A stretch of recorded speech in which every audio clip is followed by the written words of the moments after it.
Kuala Lumpur Kampung Sunway SPK டாமன்சராவில் உள்ள ஒரு வீட்டில் தம்பதியினர் இரத்த களத்தில் உயிரிழந்த நிலையில் கண்டுபிடிக்கப்பட்ட சம்பவம் பெரும் பரபரப்பை ஏற்படுத்தியுள்ளது.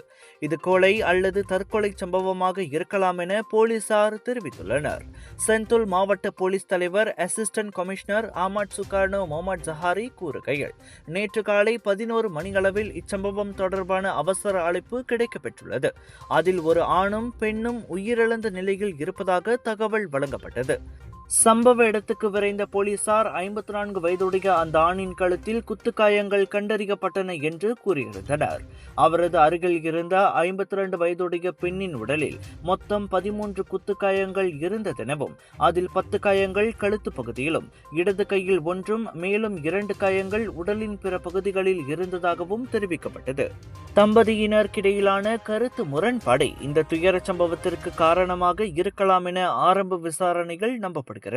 இருவரின் உடல்களும் பிரேத பரிசோதனைக்காக மருத்துவமனைக்கு அனுப்பப்பட்டுள்ளன. இவ்வழக்கு குற்றவியல் சட்டத்தின் கீழ் பதிவு செய்யப்பட்டு மேல் விசாரணையும் நடைபெற்று வருகிறது.